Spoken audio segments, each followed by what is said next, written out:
2029ला महिला आरक्षण विधेयक हे लागू होईल आणि पहिल्यांदा संसदेत महिला निवडून येतील अशा पद्धतीनं शुद्ध भावनेने याची रचना करण्यात आली होती। दुसरं, संविधानाने जी जबाबदारी टाकली होती 1976 साली आणि 2002 साली, त्या दोन्हीप्रमाणे परिसीमन करणं गरजेचं होतं।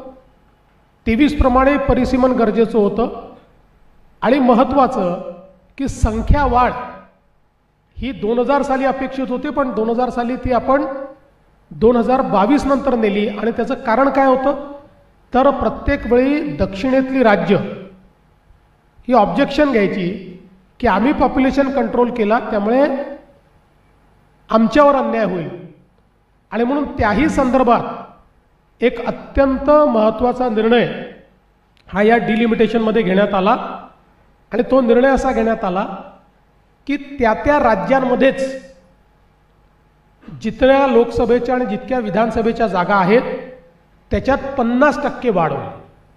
म्हणजे मग कुठल्याही राज्यावर अन्यायाचा विषय संपला।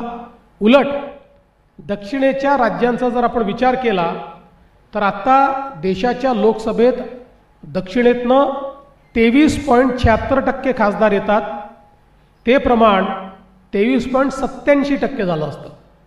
हे मार्जिनली वाढलं असतं, ते कमी झालं नसतं। आणि सगळ्यात महत्त्वाचं काय, हे करणं का गरजेचं आहे, पीपल्स रिप्रेझेंटेशन ॲक्टमध्ये आपण लोकांना त्यांचे प्रतिनिधी लोकसंख्येच्या आधारावर गट पाडून निवडून देतो।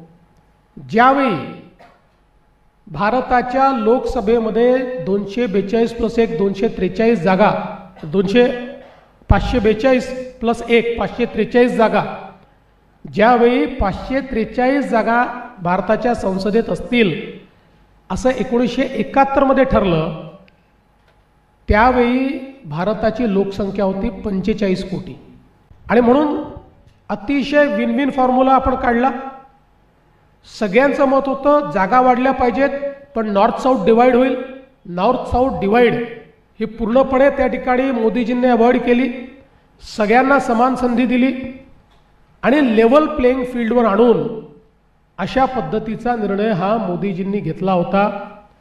पण 2023 साली ज्या लोकांनी याला समर्थन दिलं की डिलिमिटेशन हे सेन्सस नंतर होईल, डिलिमिटेशन हे कशा पद्धती महिला आरक्षण विधेयक हे डिलिमिटेशन आणि सेन्सस प्रमाणे लागू होईल, त्याच लोकांनी हे लक्षात आल्याबरोबर की आता एनडीएकडे 2/3 मेजॉरिटी नाही आहे, सरड्यासारखा रंग बदलला, आपले खरे दात बाहेर काढले आणि या विधेयकाच्या विरोधात मतदान केल्यामुळे विधेयकाच्या बाजूने 298 आणि विरोधात 231 मतं पडली। आणि जर 2/3 मेजॉरिटीचा विचार केला तर 352 मतांची आवश्यकता होती।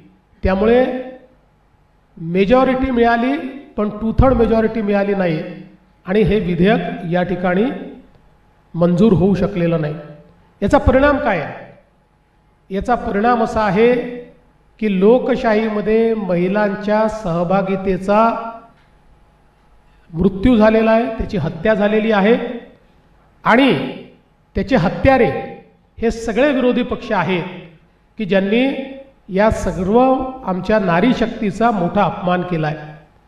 विशेषतः जगातल्या अनेक लोकशाहीमध्ये ज्यावेळी मोठ्या प्रमाणात महिलांची सहभागिता वाढते त्याचवेळी भारतामध्ये मात्र ती वाढू नये असा प्रयत्न करणं, विधानसभा आणि लोकसभांनी स्थानिक स्वराज्य संस्थेमध्ये आरक्षण लागू करायचं आणि त्यांच्याकडे आरक्षण लागू करायची वेळ आली की पुरुषी मानसिकता,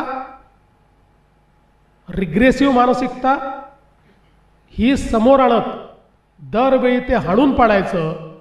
यावेळेसही त्यांनी ते हाडून पाडलेलं आहे। यांना महिलांना आरक्षण द्यायचंच नाही आहे, कसंही करून त्यांना विरोध करायचा आहे।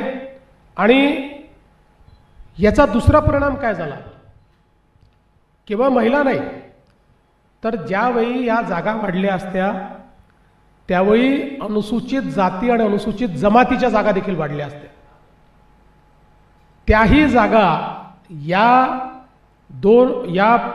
हे विधेयक नामंजूर झाल्यामुळे आमच्या अनुसूचित जाती अनुसूचित जमातीच्या जागा आणि प्लस अनुसूचित जाती अनुसूचित जमातीच्या महिलांच्या जागा याच्यावर देखील एक मोठी कुऱ्हाड या लोकांनी घातलेली आहे। आपण विचार केला तर अगदी संसदेचा विचार केला तर आज आपल्या संसदेत 73 महिला आहेत, त्याच्याऐवजी 273 महिला या आपल्या संसदेमध्ये गेल्या असत्या। पण निश्चितपणे हे जे काही काम यांनी केलेलं आहे हे अत्यंत चुकीचं आहे आणि ही नेहमीच काँग्रेस आणि त्यांच्या साथीदारांची ही नेहमीच प्रवृत्ती राहिलेली आहे। आपण बघितलं तर सातत्याने यांनी महिला विरोधी धोरणं घेतली। मग शहाबानूचं प्रकरण असेल, सर्वोच्च न्यायालयाचा निकाल होता एका गरीब महिलेला न्याय देण्याचा, त्याच्याकरता संविधान संशोधन करून सर्वोच्च न्यायालयाचा निकाल हा बदलणारी ही काँग्रेस पार्टी आहे। आणि खऱ्या अर्थानं जर आपण बघितलं तर मोठ्या प्रमाणात या ठिकाणी जे काही हे कार्य त्यांनी केलेलं आहे आणि आपण बघितलं असेल सरकारची तयारी किती होती। ते म्हणतात विरोधकांना सोबत घेतलं नाही। विरोधकांनी जेव्हा काही मुद्दे उपस्थित केले की हे मुद्दे या बिलामध्ये नाहीत, त्यांना वाटलं सरकार आडमुठी भूमिका घेईल। गृहमंत्री मोदयांनी सांगितलं मी 1 तासामध्ये ते अमेंडमेंट्स करून आणतो, तुम्ही पाठिंबा द्या। त्यानंतर मात्र त्यांची बोलती बंद झाली, कारण ते ठरवून आले होते की कुठल्याही परिस्थितीमध्ये आपल्याला या ठिकाणी हे बिल मंजूर होऊ द्यायचं नाही आहे। आपण जर बघितलं तर भारतीय जनता पक्षावर त्यांनी आरोप केला की तुम्ही काय केलं।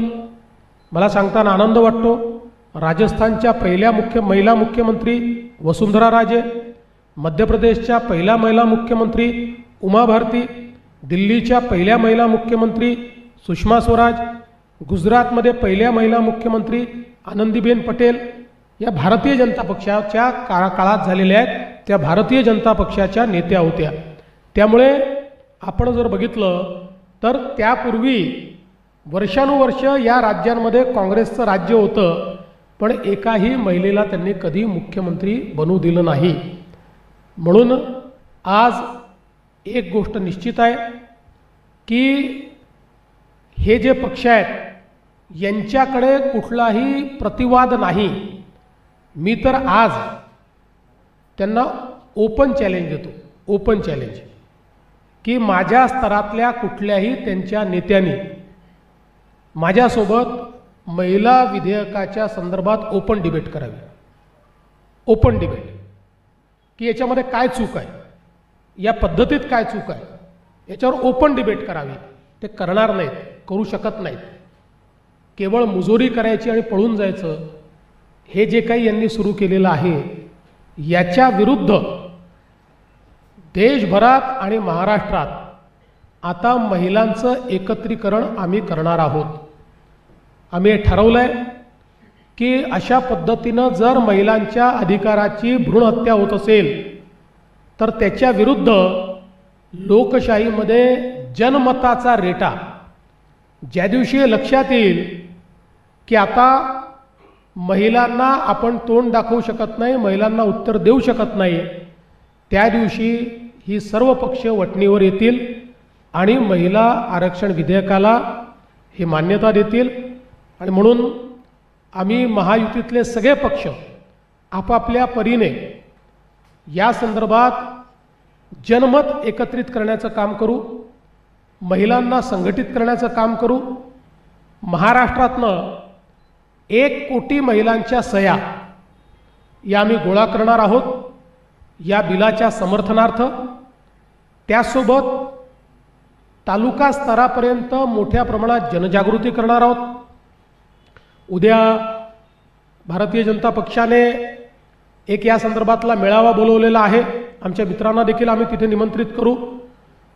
सगळे पक्ष एकत्रितपणे आणि आपापल्या परीनं महिलांमध्ये जनजागृती करून महिला विरोधी चेहरा काँग्रेस, महाराष्ट्रामध्ये काँग्रेस, शरद पवार राष्ट्रवादी आणि उबाठाचा हा जो महिला विरोधी चेहरा आहे, हा चेहरा आम्ही उघडा करू आणि निश्चितपणे एक असा जनमताचा रेटा तयार होईल की मुकाट्याने या सर्वांना महिला आरक्षण विधेयकाला समर्थन द्यावं लागेल। त्या दृष्टीने आजपासनं आमचा निर्धार हा सुरू झालेला आहे आणि तो जोपर्यंत महिलांना आरक्षण मिळत नाही, जोपर्यंत लोकसभा आणि विधानसभेमध्ये महिलांना आरक्षण मिळत नाही, तोपर्यंत आता आम्ही स्वस्थ बसणार नाही।